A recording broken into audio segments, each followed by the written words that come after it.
C'est bon, Esther, tu peux commencer. Chers maîtres et confrères, donc j'ai la tâche de vous parler ce soir de l'hypertension artérielle secondaire. Et donc, ce travail va vous être présenté comme suit. Donc, nous aborderons les généralités dans lesquelles nous dégagerons l'intérêt de dépister l'hypertension artérielle secondaire après avoir introduit le sujet. La démarche diagnostique, quant à elle, fera suite à un bref rappel physiopathologique. Et ensuite, nous détaillerons quelques étiologies, dont endocrine et rénale, avant de conclure. Premièrement, pour se rappeler encore un peu du poids de l'hypertension artérielle, qui constitue un véritable problème de santé publique, avec plus de 12 millions de patients hypertendus dans le monde, bien que souvent relayés au rang de simples facteurs de risque, même si une élévation de la cholestérolémie ne va pas vous donner un accident vasculaire cérébral, mais une élévation brutale de la pression artérielle va vous donner un œdème cérébral, un œdème pulmonaire, un accident vasculaire cérébral, une dissection aortique. On comprend par conséquent l'intérêt de percevoir la gravité de l'hypertension artérielle en tant que maladie et non pas simplement en tant que facteur de risque. Donc aussi, nous sommes devant un phénomène qui est central, qui est épidémique, c'est ce qu'on appelle le paradoxe de l'hypertension artérielle. Donc, plus on traite les patients avec une hypertension artérielle, plus on va en avoir. On a d'ailleurs cette augmentation de la prévalence de l'hypertension artérielle du fait du vieillissement de la population et aussi de l'obésité. On sait par exemple qu'au Maroc, la prévention de l'hypertension artérielle avoisine les 33%. Donc, il est donc certain, en regard de tout ça, que nous devons tous nous redresser les manches pour pouvoir bien prendre en charge les patients et leur rendre service. Et donc, la question qui se pose, bien évidemment, est de savoir à quel moment on rend service à nos patients. On sait qu'à côté de l'hypertension artérielle essentielle, on a l'hypertension artérielle secondaire, qui par opposition donc à l'hypertension artérielle essentielle est due à une cause qui est identifiable. Et la bonne nouvelle, c'est que ces formes d'hypertension sont potentiellement curables. Encore, la grosse question qui demeure, c'est à savoir comment rechercher ces hypertensions artérielles. Et c'est là donc l'intérêt de ma présentation de ce soir. Donc, savoir comment rechercher l'hypertension artérielle secondaire, mais aussi détailler les différentes étiologies de ces hypertensions. Alors, comme je l'ai dit précédemment, l'hypertension artérielle secondaire est une cause, elle va être secondaire à une cause identifiable et donc elle est potentiellement curable. Elle va nécessiter une prise en charge spécialisée qui va comprendre une démarche diagnostique qui sera bien définie et une stratégie d'exploration bien définie afin de déterminer les causes qui sont principalement dominées par les néphropathies, tant parenchymateuses que rénovasculaires, les endocrinopathies, les causes vasculaires et bien d'autres causes. On peut citer les médicamenteuses ou même les génétiques. Aussi, donc sa prévalence avoisine 5 à 10% et on sait qu'en France, on a environ plus de 600 000 patients qui ont une hypertension artérielle qui est d'origine secondaire et parmi ceux, on a environ 20% qui ont une cause qui est curable. Car l'hypertension secondaire ne veut pas forcément dire hypertension curable. On sait qu'environ une cause sur 5 est potentiellement curable et la guérison de ces hypertensions est influencée par 2 facteurs, dont l'âge et la durée de l'hypertension artérielle, car plus l'hypertension perdure, plus elle crée des lésions endothéliales avec le stress oxydatif, et donc elle va finir par évoluer de son propre compte, et on se retrouve avec des hypertensions qui deviennent irréversibles. Donc, d'où l'intérêt de l'étape suivante. Donc, à savoir reconnaître rapidement la forme d'hypertension que le patient a, déterminer la prévalence attendue dans le contexte clinique et enfin savoir si le diagnostic aura un impact sur les soins médicaux ou sur les résultats. Donc, un mot sur la physiopathologie de l'hypertension artérielle. Alors, on sait que la pression artérielle correspond au débit cardiaque que multiplient les résistances vasculaires périphériques et que sa régulation fait appel à court terme au système nerveux central via les barorécepteurs et les catécholamines, et qu'à moyen terme via le système rénine-angiotensine, mais le dernier mot reviendra surtout au rein, dont la régulation au long cours de la pression artérielle et le contrôle de la volémie. Donc, on comprend par conséquent qu'en cas de maladie rénale, par exemple, avec la réduction du capital néphronique, la diminution de synthèse des substances vasodilatatrices d'origine rénale, l'hyperréactivité du système rénine-angiotensine, elles vont entraîner une hypertension artérielle. Dans les maladies endocriniennes, de même dans les maladies endocriniennes, l'hyperactivité du système nerveux sympathique également, tout ça sont des situations qui vont concourir donc finalement à entraîner un tableau d'hypertension artérielle secondaire. Alors, quelle démarche diagnostique? Donc ici, je vais faire un peu les choses à l'envers. Je vais d'abord vous présenter brièvement les étiologies qu'on recherche parce que pour pouvoir bien guider la démarche diagnostique, il va falloir savoir quoi chercher exactement. Alors, on cherchera donc un syndrome d'apnée obstructive du sommeil qui représente environ 15% des causes d'hypertension artérielle.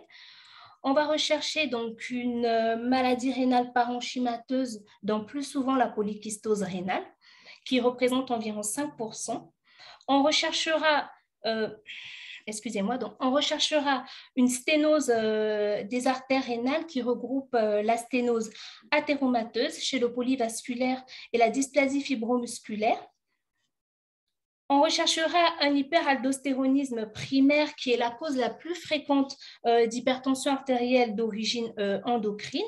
À côté de ces hypertensions endocrines, on va rechercher un syndrome de Cushing.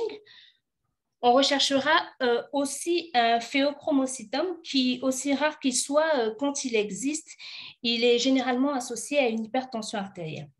On dénombre aussi des causes qui sont beaucoup plus rares qu'il faut rechercher, telles une tumeur sécrétant de la rénine, la coartation de l'aorte, plus fréquente chez l'enfant. Le syndrome de Liddle, qui est une cause rare d'hypertension, et toujours rechercher une cause médicamenteuse. D'ailleurs, voilà un tableau repris par l'ESC dans lequel figurent les principaux médicaments et toxiques qui sont susceptibles d'entraîner une élévation tensionnelle. Donc, la démarche diagnostique consiste aussi à éliminer ces médicaments-là qui sont couramment utilisés. À titre d'exemple, les contraceptifs oraux, les décongestionnants nasaux et certaines drogues. Alors, une fois qu'on sait quoi rechercher, donc la première étape de notre prise en charge est donc de s'assurer qu'il s'agit bel et bien d'une hypertension. Pour ça, donc, pour éviter éventuellement de basculer dans un syndrome d'étiquetage. On parlera ici d'une pression artérielle, d'une hypertension lorsque la pression va être supérieure à 140 sur 90 mm de mercure et prise à plusieurs reprises et dans les conditions optimales selon les recommandations de l'International Society of Hypertension. Alors, une fois que l'élévation tensionnelle est confirmée, dans quelle situation donc se justifiera la recherche d'un bilan étiologique? Car il y a des indications précises qui ont été reprises par l'ESC et l'ISH pour la recherche de l'hypertension artérielle secondaire, qui sont les suivantes. Donc, je vais parler brièvement de l'hypertension artérielle résistante. Donc, elle est définie comme la persistance des chiffres tensionnels élevés malgré une trithérapie hypertensive à dose optimale incluant un inhibiteur calcique, un bloqueur du système rénine-angiotensine et un diurétique. Et ces HTA résistants sont particulièrement représentés chez les patients qui ont une hypertension artérielle secondaire. Dans l'encadré violet à droite sont représentées donc la prévalence des étiologies en cas d'hypertension artérielle résistante. On note bien que l'apnée obstructive du sommeil, la sténose des artères rénales et l'hyperaldostéronisme primaire occupent les 3 premières places. Comme fut le cas également publié dans cette étude dans laquelle 125 patients avaient été référés pour HTA résistante et 64% des patients avaient une apnée obstructive du sommeil. Même s'il est établi que l'hyperactivation du système nerveux sympathique au cours du syndrome d'apnée obstructive du sommeil donc, va agir sur les résistances vasculaires périphériques et élever la pression artérielle, néanmoins, D'après les études, l'usage de la thérapie par ventilation en pression positive continue chez ces patients n'a permis de baisser que d'environ moins de 2 mm moins de 2 mm de mercure la pression artérielle. Donc la question demeure toujours d'actualité si vraiment l'apnée obstructive du sommeil en est vraiment une cause. Mais toutefois, compte tenu de sa prévalence assez élevée chez les hypertendus, il faut continuer à rechercher cette cause. Alors, deuxièmement, on va rechercher, la recherche étiologique se pose lorsque l'hypertension survient chez un patient âgé de moins de 30 ans, comme dans cette étude publiée dans l'American Journal of Hypertension, on constate que plus de la moitié des enfants qui sont hypertendus ont une forme secondaire et les maladies rénales arrivent au premier plan. Alors, une autre raison de rechercher une hypertension artérielle est lorsque celle-ci est associée à une hypokaliémie. Car lorsqu'on se remémore le mécanisme de régulation du potassium dans l'organisme, faisant intervenir l'aldostérone d'une part et le rein d'une autre part, il est facile de déduire l'imputabilité d'une sténose des artères rénales, d'un hyperaldostéronisme primaire, par exemple, en cas d'association d'une HTE avec une hypokaliémie. Il y a d'autres situations devant lesquelles il faut rechercher une hypertension artérielle secondaire, notamment lorsque on a une atteinte inappropriée d'organes cibles, notamment en cas de cardiopathie hypertrophique, ischémique ou même une ACFA, indépendamment du niveau tensionnel, car cela s'explique par l'effet délétère de l'angiotensine 2 sur le cœur. Et enfin, on recherchera une hypertension artérielle secondaire lorsqu'on a des signes ou des symptômes qui sont évocateurs d'une cause. C'est le cas, par exemple, de l'existence d'une inversion d'unité mère qui pourra faire orienter vers une apnée obstructive du sommeil, l'existence d'une HTS à un polyvasculaire qui pourra orienter vers une sténose des artères rénales ou encore l'existence de crises hypertensives parocystiques qui peuvent orienter vers un phéochromocytome. C'est aussi là donc tout l'intérêt d'un bon interrogatoire pour rechercher dans notre interrogatoire les signes qui peuvent orienter vers une maladie rénale, rechercher la fameuse triade de Ménard dans le cas d'un phéochromocytome, rechercher tous les signes qui peuvent orienter également vers un hyperaldostéronisme primaire, à savoir une fatigabilité musculaire, etc. Et aussi donc l'intérêt d'un bon examen physique, donc à la recherche d'une asymétrie tensionnelle qui oriente vers une coarctation de l'aorte, un souffle abdominal qui est plutôt orientateur d'une atteinte d'une HTA qui serait rénovasculaire, une masse rénale qui orienterait vers une maladie rénale, et enfin les signes en faveur d'un syndrome de Cushing dont l'obésité facio-tronculaire et tout vergeture pourpre. Alors, quel bilan faire en cas de suspicion d'une hypertension artérielle? Alors ici, le rôle de la mesure ambulatoire de la pression artérielle n'est plus un secret. Donc, elle va avoir un rôle capital dans la prise en charge de ces patients qui ont une hypertension artérielle secondaire, car elle va permettre d'éliminer un effet blouse blanche, de confirmer la présence d'une hypertension artérielle résistante, donc d'éliminer les pseudo-résistances, d'objectiver donc un profil non deeper qui serait éventuellement associé à une apnée obstructive du sommeil, et ensuite d'évaluer ou d'apprécier la variabilité tensionnelle avec l'existence de pics qui est orientateur d'un phéochromocytome. Enfin là, à titre de rappel, j'ai mentionné les valeurs à partir desquelles on retiendra donc une hypertension artérielle. Le bilan biologique, quant à lui, donc, va être réalisé, c'est le bilan qui va être réalisé en première intention et donc consistera à rechercher une hypokaliémie, très souvent observée dans le cadre d'un hyperminéralocorticisme secondaire et qui va nous orienter vers une cause endocrine. L'appréciation de la fonction rénale qui nous permettra d'éliminer les maladies rénales, ainsi qu'une analyse des urines à la recherche d'une hématurie, protéinurie, toujours pour éliminer les maladies rénales. Donc, est associé au bilan biologique, donc un bilan morphologique de base qui va comprendre un électrocardiogramme à la recherche d'une HVG et d'une ACFA, une échographie transthoracique qui quand même a un rôle clé ici parce qu'elle va permettre d'objectiver donc de rechercher une hypertrophie ventriculaire gauche et aussi qui va être quand même une méthode de choix pour la prise en charge et diagnostic de la coarctation de l'aorte. Alors, la réalisation d'une imagerie rénale en recommandation 2A va être réalisée dans ce bilan et donc elle aura pour but donc d'éliminer une obstruction des voies urinaires, d'objectiver un phéochromocytome, mais aussi écarter la présence d'une sténose des artères rénales.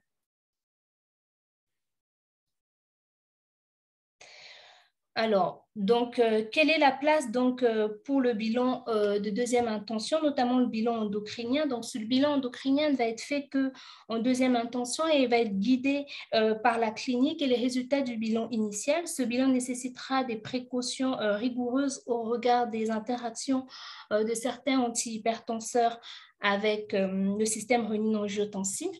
Ainsi, donc pour le dépistage de l'hyperaldostéronisme primaire, la première étape donc, consistera en un dosage de l'aldostérone, de la renine et du rapport aldostérone sur renine qui va être confirmé lorsque ce rapport-là sera supérieur à 550 et donc nécessitera des conditions qui vont être strictes, hein, une prise réalisée le matin à jeun depuis au moins 2 heures après le lever, en position assise depuis au moins 15 minutes, en régime sodé et en conditions de normothermie.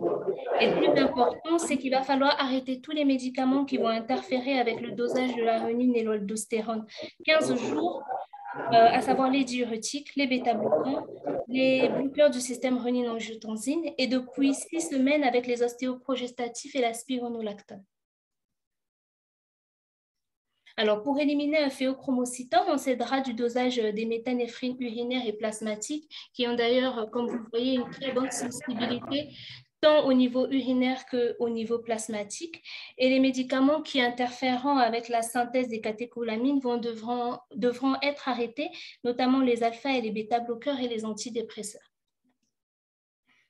Enfin, pour éliminer un hypercortisolisme, on s'appuiera sur le dosage de la cortisolémie de 8 heures, qui sera toujours précédé du test de freinage à la dexaméthasone.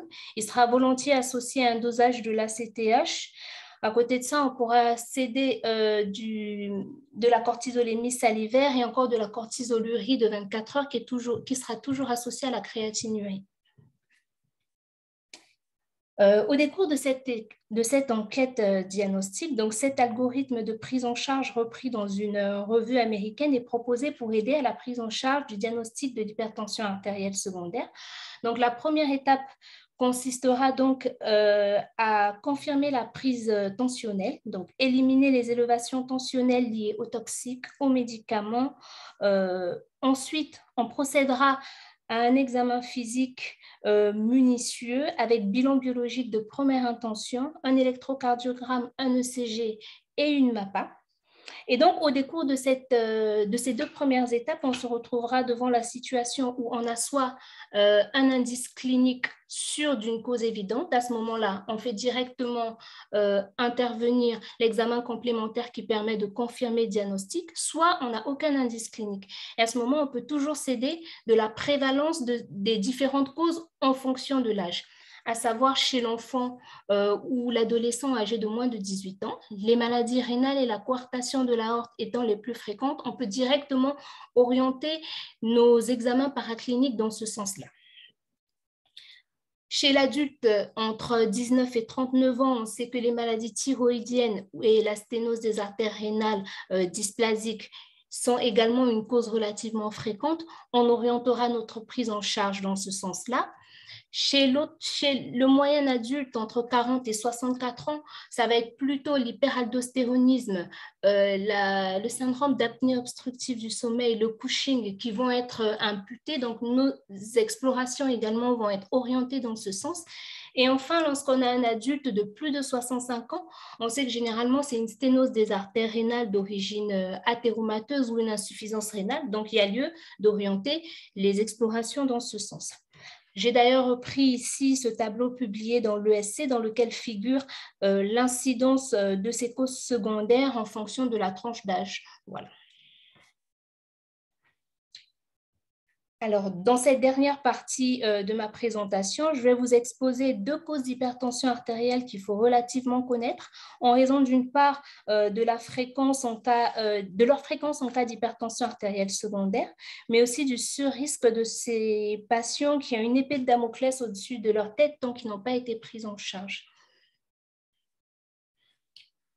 Donc, si l'on exclut les hypertensions qui sont liées aux apnées du sommeil, les causes rénales d'hypertension représentent la majorité des causes secondaires, soit environ 3 à 5%. On va distinguer ici la sténose des artères rénales et les maladies rénales parenchymateuses, qui sont importantes à reconnaître en fonction de leur gravité et de leur pronostic cardiovasculaire et rénal. La sténose des artères rénales est associée cliniquement à 3 problèmes: une hypertension rénovasculaire, une néphropathie ischémique et une insuffisance cardiaque, qui posent d'énormes implications pour les soins de santé. Sa prévalence dans la population d'hypertendus diabétiques se situe autour de 20%.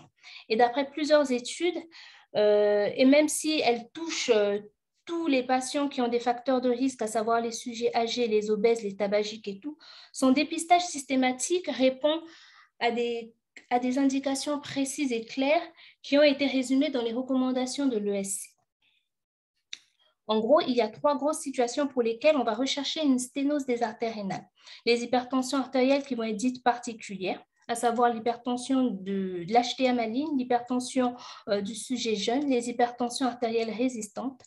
On a les circonstances rénales, donc une dégradation de la fonction rénale après bloqueur du système rénine-angiotensine. On va considérer comme cut-off de dégradation un DFG de moins de 30%, une insuffisance rénale aiguë inexpliquée, une asymétrie rénale, une différence de plus de 15 mm entre les deux reins ou une diminution de la taille d'un seul rein. Et enfin, pour les circonstances cardiaques, ici, donc devant tout OAP flash. On a 2 grandes causes de sténose artérielle rénale chez l'homme. Les sténoses d'origine athéromateuse, dans l'immense majorité des cas, soit environ 80 à 90% des cas, et les sténoses dysplasiques, dans 10% des cas. Brièvement, les sténoses dysplasiques sont plus rares. Elles touchent préférentiellement les femmes. La dysplasie touche environ 9 cas sur 10, plus taux d'âge moyen. Et lorsqu'il y a une sténose dysplasique sur une artère rénale, il y a souvent intérêt à aller dilater cette sténose, même si chaque dilatation doit faire l'objet d'une discussion préalable. Et on sait que 30% de et on sait qu'on n'a que 30% de guérison, ce qui n'est pas 100% de guérison d'hypertension artérielle. En revanche, dans les sténoses athéromateuses, ça va être plutôt les hommes d'un âge plus avancé qui vont être touchés, et le bénéfice de la revascularisation sur le contrôle tensionnel ou le fonctionnement des reins n'a jamais montré de supériorité dans les effets randomisés. Alors, comment faire le diagnostic? Donc, en s'appuyant sur l'histoire médicale, sur l'examen physique, et on la recherchera en s'appuyant sur 3 grands examens, dont l'échographie Doppler des artères rénales, l'angioscanner des artères rénales et l'angio-IRM des artères rénales. Alors, pour l'échographie des artères rénales, là, c'est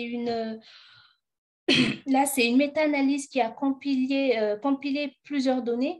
On n'a rien comme critère qui ait une sensibilité et une spécificité pour mettre à coup sûr une sténose des artères rénales, mais il y a quand même quelques indicateurs qui sont intéressants à regarder, tout en sachant que le Doppler est très opérateur dépendant et qu'il est donc possible qu'on perde en sensibilité et en spécificité si le Doppler est fait par des opérateurs qui ont moins l'habitude de le faire, surtout quand il est fait chez des obèses.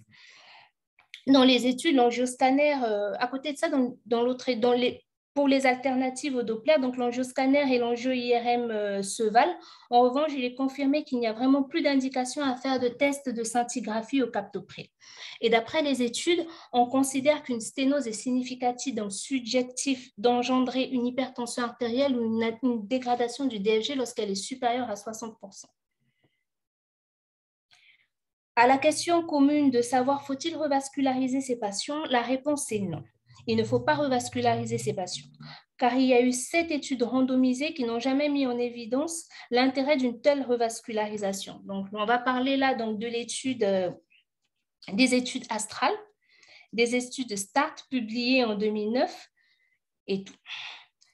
Et alors, qu'en est-il de la mortalité cardiovasculaire de ces patients? Donc, c'est une étude, donc ça, c'est l'étude chorale qui a été menée pour justement, parce que pour les études précédentes, l'angioplastie versus traitement médical n'avait montré aucun intérêt. Donc, il y a une étude qui a été réalisée, c'est l'étude Coral, pour voir si la revascularisation de ces patients avait néanmoins une incidence sur leur devenir sur le pronostic cardiovasculaire. Donc, toutes ces études ont donné quasiment le même résultat. L'angioplastie stenting des artères rénales n'apporte aucun bénéfice et cette absence de bénéfice est confirmée par les méta-analyses. Alors, faut-il traiter ces patients par un inhibiteur du système renin-angiotensine? La réponse est oui, vu le risque de mortalité cardiovasculaire de ces patients. Donc, c'est des patients qui, par rapport à une population témoin, donc, vont faire plus de maladies coronaires, plus d'AVC, plus d'insuffisance cardiaque et plus de mise en dialyse. Même si vous allez me dire, donner un inhibiteur de l'enzyme de conversion ou un ARA2 à un patient qui a une sténose des artères rénales va augmenter le risque d'insuffisance rénale, ça va le multiplier par 2. Or, alors que ça va diminuer la mort par infarctus ou les AVC et la mise en hémodialyse. Et si on regarde bien, là, ce sont des risques qui sont relativement relatifs. Et on se rend compte par contre que lorsqu'on introduit un IEC ou un ARA2 à un patient qui a une sténose des artères rénales, on va induire 10 insuffisances rénales aiguës, alors qu'on va sauver plus de 250 patients de la mort par infarctus ou par AVC, plus de 50 patients de l'insuffisance cardiaque congestive et plus de 50 patients de la mise en hémodialyse chronique. On conclut par conséquent que les IEC et les ARA2 doivent être impérativement prescrits chez les patients qui ont une sténose des artères rénales. Toutefois, le bénéfice des IEC dans l'OAP flash ou même dans l'insuffisance rénale progressive n'a pas été démontré, raison pour laquelle la dilatation de ces sténoses reste discutée, notamment dans les situations d'une hypertension artérielle résistante, d'une sténose ostiale, d'une insuffisance rénale progressive ou encore en cas d'insuffisance cardiaque récurrente inexpliquée ou d'œdème pulmonaire. Alors, quand on recherche une cause à l'hypertension, il faut savoir évoquer les origines endocrines, et en particulier l'hyperaldostéronisme primaire, qui représente quand même 6% des patients hypertendus. Ça monte même jusqu'à 20% dans la population des patients qui ont une hypertension artérielle résistante. Il faut aussi évoquer les pathologies les plus rares, notamment le phéochromocytome et le syndrome de Cushing. Alors, l'hyperaldostéronisme primaire, comme je le disais, 20% des patients ayant une hypertension artérielle résistante, ce sont des patients qui ont un surrisque de complications. Là, je vous ai mis que le surrisque au niveau des accidents vasculaires cérébraux, mais il y a également un surrisque de coronaropathie, un surrisque d'insuffisance cardiaque, de fibrillation auriculaire et d'insuffisance rénale à long terme. Donc, finalement, ces patients versus des patients qui ont une hypertension artérielle secondaire ont un profil pronostic qui sera beaucoup plus sévère. Donc oui, il faut poser le diagnostic pour avoir une prise en charge adaptée. Et ensuite, parce que l'hypertension artérielle dans ce contexte est curable quand même dans 40% des cas, et bien même lorsqu'ils ne sont pas opérables, on a un bénéfice tensionnel de plus de 80% des cas sous spironolactone et une diminution du surrisque cardiovasculaire. Donc d'où l'intérêt en cas d'hypertension artérielle secondaire et hypokaliémie de rechercher un hyperaldostéronisme primaire. Alors, donc, en pratique, on va penser à éliminer un hyperaldostéronisme primaire devant toute hypertension artérielle associée à une hypokaliémie. Donc, qu'elle soit résistante, qu'elle soit associée à une hypokaliémie, comme je l'ai dit. L'hypokaliémie peut être spontanée ou induite par les diurétiques. Lorsqu'on a une hypertension artérielle hypokaliémie associée à une atteinte disproportionnée des organes cibles ou encore devant une hypertension artérielle associée à un incident de talent surrénalien. Donc, elle va être suspectée volontiers chez une patiente jeune, chez qui l'interrogatoire va retrouver une faiblesse musculaire, une polyurie et polydipsie. Les données de la MAPA vont permettre de retrouver un profil non-DIPA et le diagnostic va être confirmé par le dosage de l'aldostéronémie, le rapport aldostérone sur renine, qui dans le cas présent vont se retrouver élevés. Une fois le diagnostic d'hyperaldostéronisme primaire fait, la prochaine étape est la réalisation d'une imagerie des surrénales à la recherche d'un adénome de Cohn ou encore d'une hyperplasie des surrénales. C'est important de la faire car on sait par exemple que pour l'adénome de Cohn, la prise en charge consistera à une surrénalectomie. Donc, Comme je le disais, donc la prise en charge sera chirurgicale dans l'adénome de Cohn et dans les deux cas, lorsqu'une surrénalectomie n'est pas possible, on va les mettre sous spironolactone à faible dose pour bloquer le récepteur minéralocorticoïde ou en cas d'intolérance à la spironolactone, le relais par éclairante sera possible. En raison du caractère volodépendant de ces hypertensions artérielles, on associera au bloqueur des minéralocorticoïdes des diurétiques pour les dépléter. Une fois qu'on a réglé le problème d'hypokaliémie. Donc là, c'est juste une diapositive qui a été mise un peu pour résumer la prise en charge des deux principales étiologies qu'on retrouve dans l'hyperaldostéronisme primaire, à savoir l'adénome de Cohn et l'hyperplasie idiopathique des surrénales. Comme je l'ai dit, pour l'adénome de Cohn, ça va être une prise en charge chirurgicale et cette prise en charge, de toutes les façons, va être associée à un traitement médical fait de spironolactone. Et pour l'hyperplasie idiopathique des surrénales, ça va être spironolactone et ou, en cas d'intolérance, amyloride et les plérone. Alors, un mot rapide sur le syndrome d'apnée obstructive du sommeil. Donc, on peut en outre, il faut en outre le rechercher. Alors, donc, l'interrogatoire va retrouver un patient volontiers obèse chez qui on va retrouver une inversion d'unité mère, des renflements. La mesure ambulatoire de la pression artérielle va permettre d'objectiver un profil non dipeur associé à une tachycardie et ce sera la polysomnographie qui nous permettra de conclure au diagnostic. Enfin, la coartation de l'aorte occupe moins de 1% des causes d'hypertension artérielle secondaire, plus fréquemment retrouvée chez l'enfant. Cliniquement, elle va être suspectée par une asymétrie tensionnelle avec abolition ou diminution des pouls fémoraux et elle sera confirmée à l'échographie cardiaque ou l'angioscanner aortique, objectivant un rétrécissement localisé au niveau de l'isthme de l'aorte. Malgré la chirurgie, ce sont des patients qui gardent néanmoins une hypertension artérielle résiduelle. Alors, en conclusion, donc l'hypertension artérielle secondaire affecte environ 5 à 10% des patients hypertendus. Son dépistage est coûteux et prend du temps et ne doit être effectué que chez les patients présentant une forte suspicion clinique. De plus, bien qu'ayant trouvé et traité une cause secondaire d'hypertension artérielle, la pression artérielle revient rarement à la normale. Cela indique soit que certains patients souffrant d'hypertension secondaire présentent également une hypertension essentielle associée, soit qu'un remodelage vasculaire s'est produit et progresse au fil du temps jusqu'à un point de non-retour. Donc, chez ces patients présentant des causes d'hypertension potentiellement réversibles, la détection et le traitement précoce sont importants pour minimiser et prévenir les changements irréversibles dans le système vasculaire systémique, qui peut prouver une hypertension persistante avec une issue défavorable à long terme. Je vous remercie.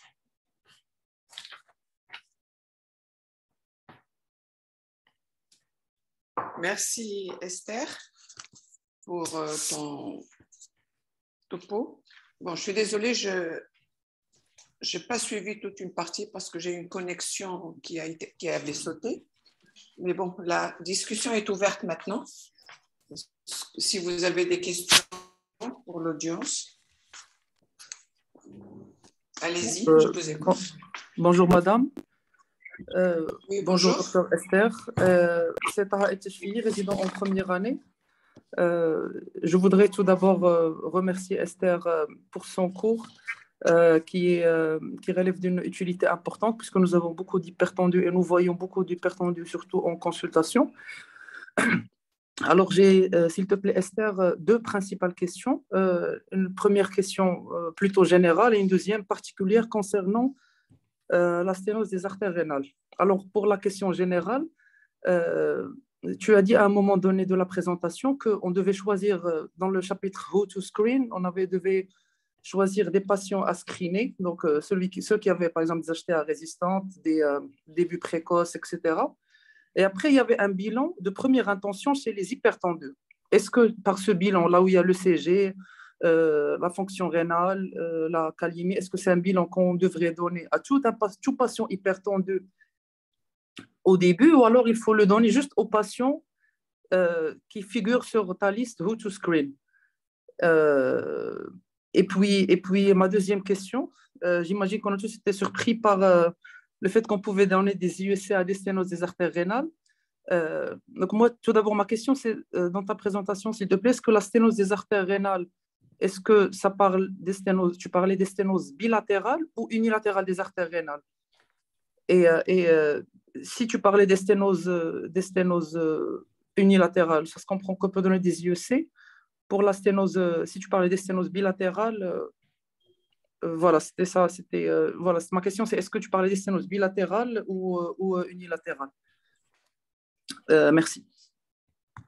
D'accord, merci Dr Taha pour la question. Donc, effectivement, comme je l'ai dit, donc, pour le bilan d'hypertension artérielle secondaire, il va comprendre en fait un bilan qui va être réalisé en première intention et un bilan qui va être réalisé en seconde intention. Donc, en première intention, on va s'aider d'abord d'un bilan qui va être en guillemets, je vais dire minimum, qui va comprendre une mesure ambulatoire de la pression artérielle avec les différents signes qu'on va rechercher que j'ai exposés tout à l'heure. Et ensuite, donc, un bilan biologique routinier, un peu comme un bilan biologique qu'on fait en gros à tout patient hypertendu, mais en ayant quand même un œil sur la kaliémie, à la recherche d'une hypokaliémie qui peut être témoin d'un hyperaldostéronisme secondaire et donc qui peut déjà nous orienter vers une maladie endocrine, un dosage de la fonction rénale, une protéinurie, une analyse des urines en gros, pour nous orienter plutôt vers une cause secondaire. Voilà. Et donc, à côté de ça, comme je le disais, ça va être un électrocardiogramme à la recherche d'une hypertrophie ventriculaire gauche ou une ACFA, parce que ça peut être des signes qui peuvent témoigner d'une atteinte disproportionnée des organes cibles, indépendamment du niveau tensionnel et de l'évolution des chiffres tensionnels, et une échographie cardiaque pour éliminer une coartation de l'aorte et pour rechercher une hypertrophie ventriculaire gauche. Alors, à la deuxième question, par rapport aux inhibiteurs de l'enzyme de conversion, donc là, je vais remettre la diapositive où j'ai projeté, excusez-moi, voilà, je pense que c'était juste après. Ben voilà, en fait, parce qu'il y a eu pas mal d'études qui ont été menées dans ce sens-là, parce qu'on se disait au départ, bon, c'est une sténose, ce qu'on va faire, c'est qu'on va dilater les artères et normalement, le flux va reprendre, ainsi de suite. Mais il faut savoir que il n'y a pas que le caractère sténose, il y a de la néphroangiosclérose, il y a du remodelage vasculaire, et donc il y a pas mal d'études qui ont été menées, environ 7 études, dans les deux plus grandes, la START, l'Astral, et enfin la Chorale, qui ont comparé les patients qui avaient été mis sous bloqueur du système renin-angiotensine versus ceux qui avaient bénéficié donc un geste de revascularisation. Et toutes ces études, même confirmées par les méta-analyses, ont permis de démontrer qu'en fait, il n'y avait aucun intérêt à revasculariser ces patients s'ils étaient déjà mis sous inhibiteur, par exemple, de l'enzyme de conversion. Je parle là, dans les études, c'était des patients qui avaient des sténoses unilatérales. Pour la sténose bilatérale, la mise sous inhibiteur de l'enzyme de conversion, de toutes les façons, n'est pas une contre-indication formelle. Ça reste discuté. Moi, j'ai vu dans les études qu'on pouvait le mettre. Et si ils continuaient à aggraver leur fonction rénale, ceux qui avaient une sténose bilatérale, on pouvait discuter une procédure de revascularisation, donc la mise en place d'un stent. D'accord, donc si j'ai bien compris, les IEC, on peut les donner sans problème et la revascularisation, elle est inefficace dans les sténoses unilatérales, c'est bien ça? Oui. Mais dans les bilatérales... Pour être clair, Taha, c'est une contre-indication quand il y a une sténose bilatérale ou quand il y a une sténose unilatérale sur un rein unique. Là, c'est une contre-indication absolue à donner les IEC. Mais si tu as une sténose unilatérale avec le rein, il n'y a pas de problème, tu le donnes et tu surveilles. D'accord? Il faut être clair. Sténose des deux côtés, des deux reins, c'est une contre-indication à donner les IEC. Ou quand il y a un seul rein et une sténose, bien sûr, de ce seul rein. Donc, même la sténose unilatérale, c'est une étiologie de l'HTA secondaire. Même si c'est juste d'un seul côté, elle peut être responsable d'HTA. Oui, surtout lorsque cette sténose est supérieure à 60%. Même si c'est juste un côté, d'accord. Oui. Bien sûr, parce qu'il y a la sécrétion de la rénine qui se fait de façon rétrograde, bien entendu. D'accord, d'accord. Merci beaucoup. Et là, ce que Brigitte a essayé d'expliquer, c'est que ce n'est pas le fait d'ouvrir cette artère sténosée que l'HTA va disparaître. Et aussi, ce n'est pas sûr que le fait d'ouvrir cette artère, que le rein va reprendre, parce qu'il y a plusieurs autres mécanismes. C'est l'étude astrale qu'elle a montrée et l'étude chorale. Ce sont deux choses différentes. D'accord, d'accord. Merci beaucoup, madame. Merci beaucoup, docteur Esther. De rien, Tara. Et je reviens un petit peu sur la question du bilan. Là, ce qu'elle est en train de traiter, c'est l'HTA secondaire. On ne fait pas tout ce bilan pour tout HTA. Il y a quand même des signes d'appel pour demander un bilan secondaire. D'accord? Donc, le bilan minimal se fait, c'est pour toutes les HTA. Mais si on a des signes d'appel ou un sujet très jeune ou des HTA qu'on n'arrive pas à équilibrer ou d'autres signes cliniques, c'est dans ce moment qu'il faut demander le restant du bilan. D'accord, merci beaucoup. J'ai compris. Ok, est-ce qu'il y a d'autres questions? Bonsoir, madame. Oui, bonsoir. C'est docteur Patrick. Je voudrais remercier docteur Esther pour sa présentation, qui était très claire. Néanmoins, j'ai quelques préoccupations. Mais avant, je voudrais revenir sur ce que vous venez de dire, madame, pour les bilans. Pour la question de docteur Ta, effectivement, les bilans de l'hypertension sont regroupés en bilans de retentissement, les bilans de facteurs de risque cardiovasculaire associés et les bilans pour la recherche étiologique. Donc, vous l'avez ici très bien expliqué. Donc, pour la question de docteur Esther, j'aimerais savoir, il a parlé de l'étude STAR et ATRIA qui n'ont pas montré un bénéfice entre l'angioplastie des artères rénales versus la thérapeutie médicamenteuse sur la baisse de la pression artérielle, sur l'amélioration du débit de filtration glomérulaire. Mais qu'en est-il du bénéfice sur le risque cardiovasculaire, sachant que ces malades sont à haut risque? Ça, c'est la première préoccupation. La deuxième préoccupation, c'est comment on pratique manager le traitement antihypertenseur en cas de suspicion d'une cause endocrine qui nécessite un bilan hormonal? D'accord, merci docteur Patrick pour la question. Donc effectivement, il y a eu plusieurs études qui ont été menées justement pour voir est-ce qu'il y avait intérêt à revasculariser ces patients-là. Dans l'étude astrale et l'étude chorale, non, l'étude astrale et l'étude STAR plutôt. Et il y avait même une étude française, l'étude EMMA, qui avait été réalisée. Donc, toutes ces études faites ont conclu qu'il n'y avait aucun intérêt à revasculariser les patients parce qu'on se rendait compte que sous thérapie médicamenteuse, on avait les mêmes résultats qu'avec une revascularisation. Et donc, finalement, donc, c'est la toute dernière étude qui a été faite en 2014, c'est l'étude chorale que je pense, voilà, que j'ai présentée là, qui était une très, très grosse étude qui avait inclus un grand nombre de patients. Et donc, ils avaient essayé de se dire, bon, il n'y a pas d'intérêt à revasculariser ces patients et tout. Compte tenu de leur surrisque cardiovasculaire, on va voir quand même s'il y a un intérêt à les revasculariser, ne fût-ce que pour diminuer un peu cette hypersécrétion, cette hyperactivation du système rénine-angiotensine et donc réduire de manière importante leur mortalité cardiovasculaire. Donc, au décours de cette étude, même sur la mortalité cardiovasculaire, il n'y a pas eu d'intérêt à revasculariser ces patients. Donc, par rapport à ça, après, il y a eu des domaines qui n'ont pas été explorés, notamment l'œdème aigu du poumon et l'insuffisance rénale terminale. Donc, en fait, en gros, l'étude chorale également qui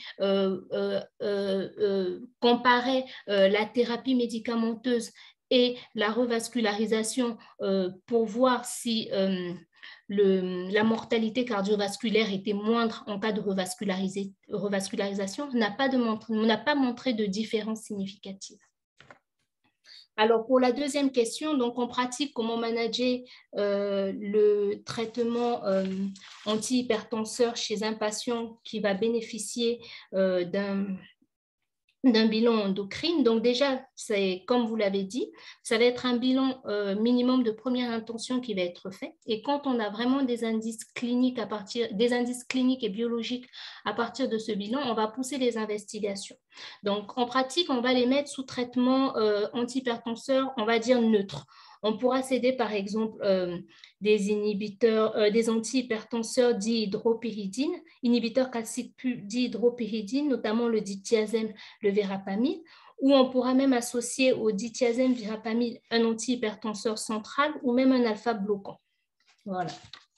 Donc, tous les médicaments qui vont interférer avec le système renin-angiotensine vont être arrêtés. On pourra mettre les patients sous inhibiteur calcique dihydropyridine ou les associer à un alpha ou un alpha bloquant ou même un antihypertenseur central. Voilà. Merci. Madame, excusez-moi, pour ne pas monopoliser la parole, je voudrais savoir, docteur Esther, excusez-moi vraiment, Non. dans quelle catégorie vous placez l'hypertension gravidique? Est-ce que Alors, c'est dans l'hypertension, et peut être considérée comme une hypertension secondaire ou une hypertension essentielle? J'aimerais avoir une précision. D'accord, en effet, là, je vous avais projeté une liste de causes secondaires, mais c'est une liste qui n'est pas du tout exhaustive. L'hypertension artérielle secondaire regroupe beaucoup d'étiologies. J'ai essayé de résumer et de vous présenter les étiologies qui étaient relativement les plus fréquentes, mais l'hypertension artérielle, donc la prééclampsie, va être une cause secondaire. Généralement, c'est une cause qui est secondaire d'hypertension artérielle. Voilà. Après, maintenant, une patiente qui fait une prééclampsie, et si au décours de sa prééclampsie, donc soit environ 6 semaines après son accouchement, elle garde quand même des chiffres tensionnels élevés, il y a lieu quand même de rechercher un caractère essentiel à cette hypertension. Mais en général, les prééclampsies sont considérées comme des hypertensions artérielles secondaires. C'est vrai que la question de Patrick concernant le Lidl, c'est pas toujours évident pour dire que c'est secondaire, parce que l'HTA essentielle, on pense qu'elle est génétique. Tu m'entends? Oui, on vous entend, madame.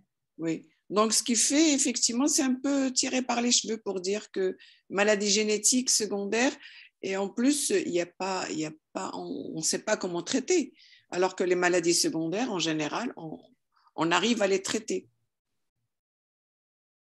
Je ne sais pas ce que voilà, c'est la génétique de Lidl, mais bon, les drogues, on peut enlever, les autres, on peut proposer un traitement. Excusez-moi, madame, je pense qu'il parlait de l'hypertension, il parlait de la prééclampsie, n'est-ce pas, docteur Patrick? J'ai entendu Lidl. Il parlait de la prééclampsie plutôt. Ok, d'accord. Bonsoir. Bonsoir tout le monde, c'est Dr Michel. Je voulais juste exprimer une remarque par rapport à l'étude chorale, parce que le message qui est passé, c'est qu'il n'y a aucun bénéfice à stenter les sténoses des artères rénales, alors que les patients qui ont été inclus sur l'étude chorale, c'était des patients qui avaient des sténoses des artères rénales d'origine athéroscléreuse. Donc, oui, pas un grand bénéfice chez ces patients-là, mais il ne faut pas oublier les autres étiologies des sténoses des artères rénales, notamment les dysplasies fibromusculaires. Et dans ce cas, il y a un grand intérêt à stenter les sténoses des artères rénales. Et sous réserve que le rein soit fonctionnel. Et même chez les patients qui ont une sténose d'origine athéroscléreuse, lorsque la sténose elle est supérieure à 60%, lorsqu'il y a un OAP flash ou l'HTA reste résistante malgré un traitement par IEC et ARA2, et lorsque également il y a une dégradation de la fonction rénale, il y a toujours un intérêt à proposer un statin à ces patients-là. Donc ça, c'était une remarque. Et ma question, c'était par rapport au seuil thérapeutique et aux cibles thérapeutiques en matière de patients atteints d'HTA secondaire. Parce que les cibles qu'on a au niveau des recommandations, que ce soit au niveau de l'ESC ou de l'ISH, ce sont des cibles thérapeutiques ou des seuils thérapeutiques qui sont généraux, qui incluent tous les patients. Est-ce qu'il y a des cibles thérapeutiques spéciaux pour les malades qui ont une HTA secondaire? Merci, docteur Michel, pour la remarque et la question. Donc, je ne sais pas, peut-être que j'ai...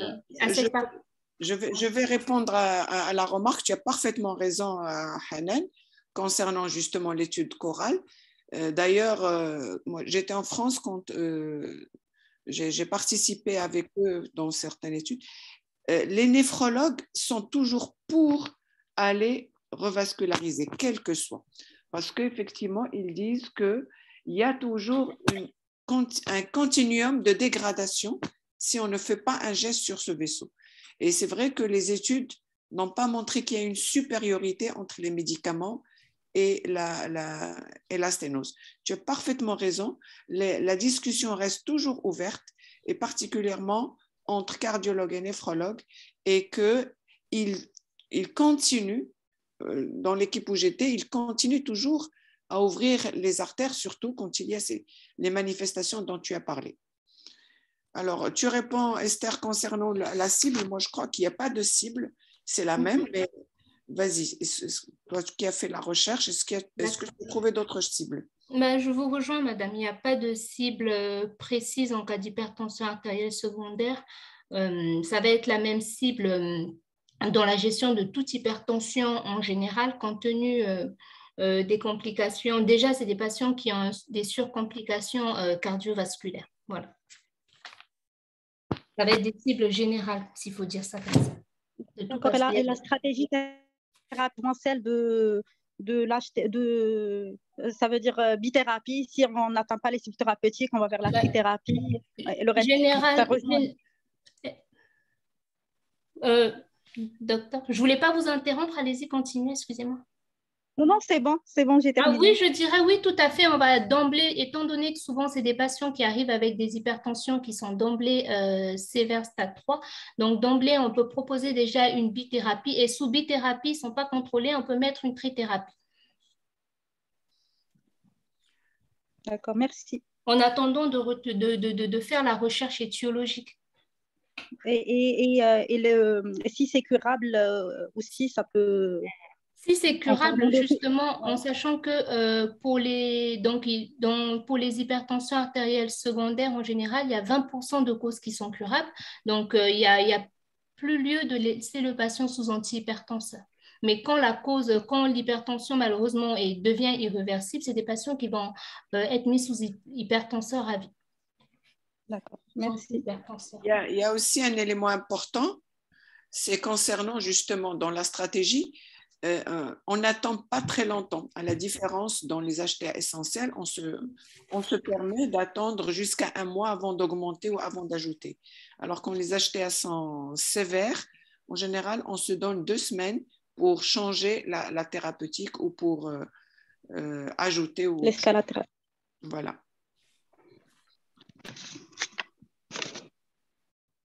Est-ce qu'il y a d'autres questions, d'autres remarques? Bonsoir. Bonsoir, docteur Esther. En fait, moi, j'ai juste un petit apport par rapport à l'utilisation des ISC.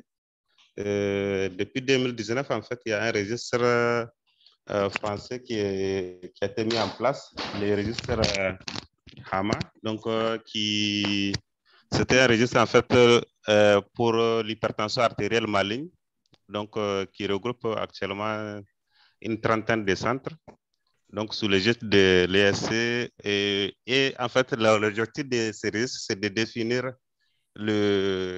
l'hypertension artérielle maligne par l'atteinte de différents organes, même en dehors de la présence d'une rétinopathie hypertensive. Et au niveau de ces centres, essentiellement au niveau des centres de Bordeaux, où l'étude a commencé, et ils utilisent des ISC même chez des patients qui ont des sténoses des artères rénales, que ce soit sur bilatéral ou sur rein unique. Donc, avec des contrôles répétés de Doppler des artères rénales après chaque augmentation. Et qu'est-ce qu'elle montre, l'étude?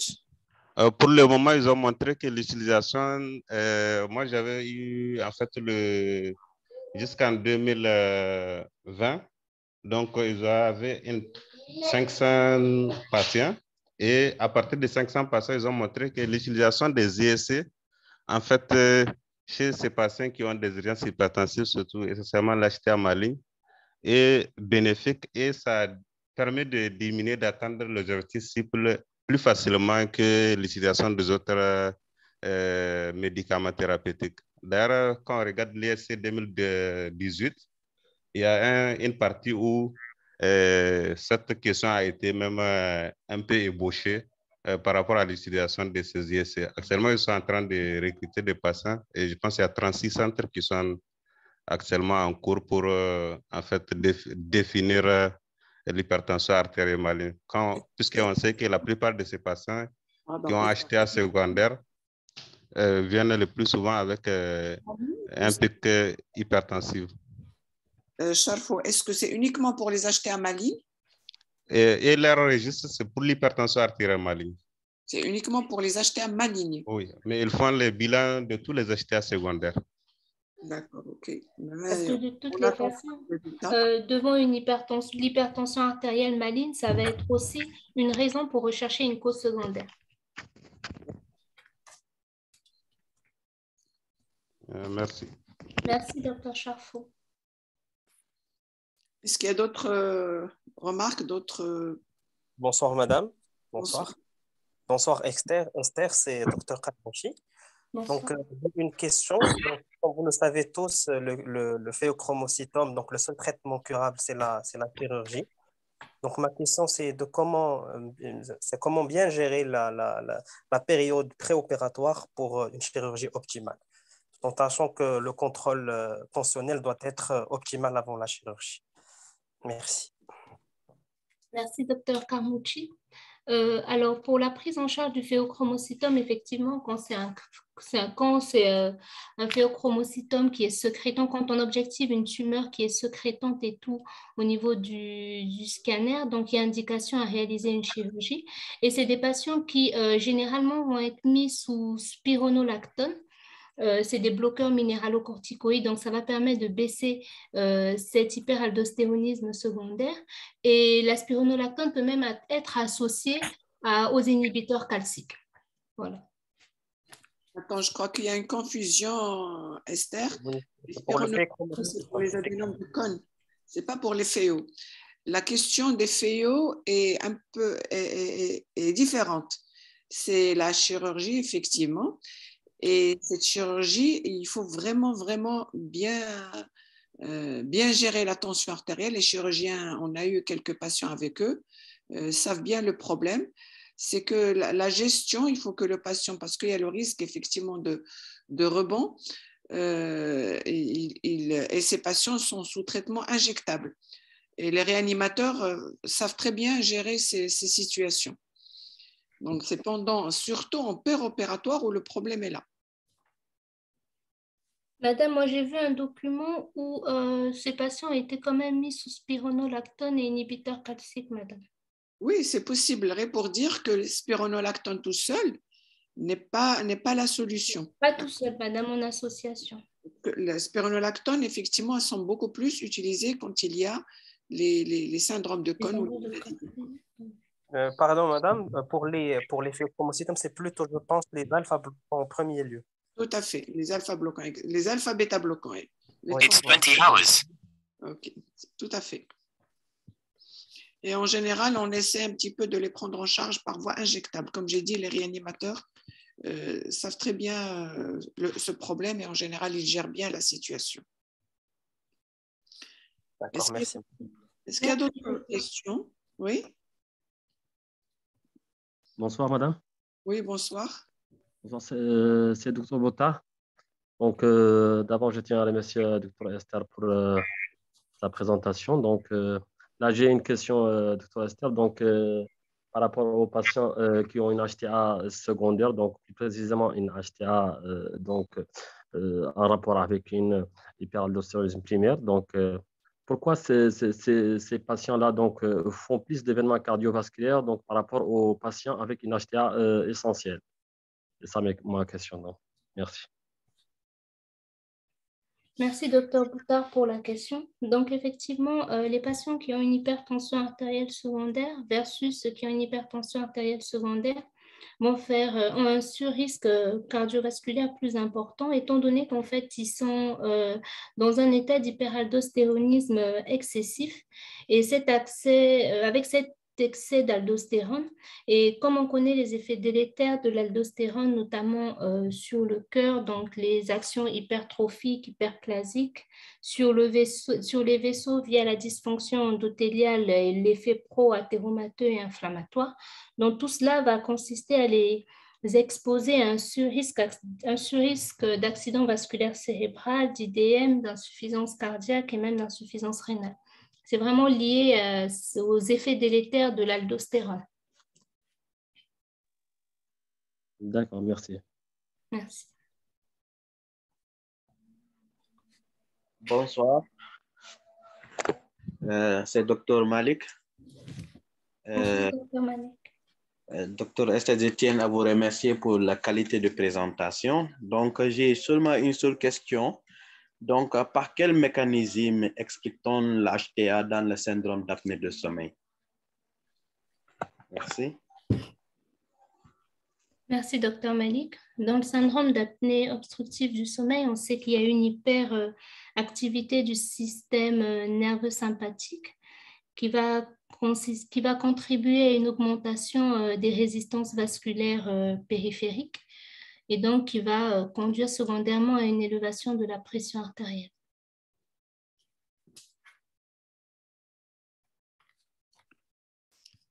C'est assez complexe. Effectivement, il y a le système nerveux central, il y a le système sympathique donc derrière, et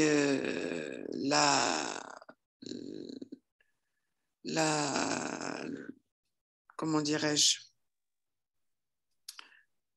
il n'agit pas uniquement que sur le vaisseau, mais il agit aussi sur le cœur. Donc, c'est vrai que c'est relativement complexe. Moi, j'avais vu ça dans des présentations. C'est très, très complexe. Il n'y a pas que le système nerveux sur le vaisseau, mais aussi sur le cœur. Okay. Je ne sais pas si quelqu'un a cette... Il y a aussi, madame, si vous permettez, l'hypercapnie du fait de l'obstruction avec l'hypercapnie et ses effets vasoconstricteurs. Elle participe aussi au décours de l'événement mais juste au décours de l'événement, augmenter la pression artérielle. Ça explique l'augmentation de la tension au cours d'eux, mais ça n'explique pas l'augmentation sur le long terme. Donc, c'est un peu complexe. Effectivement, il faut faire une petite recherche pour pouvoir mieux les détailler. Merci, Malik, pour ta question. Est-ce qu'il y a d'autres... Bonsoir, madame. Oui, bonsoir. C'est Dr Hamdani Zaina. En fait, j'ai une question par rapport aussi au syndrome d'apnée de sommeil. Est-ce que l'hypertension, elle est surtout nocturne ou même diurne? Bonne question. Merci. Oui, merci docteur. Alors, par rapport aux apnées obstructives du sommeil, c'est vrai qu'on a une hypertension. On a surtout, au niveau de la mesure ambulatoire de la pression artérielle, ce profil non dipper-là. Un profil non dipper. On sait que normalement, la tension artérielle va être légèrement haute dans la journée et en fin de journée, elle va progressivement s'abaisser.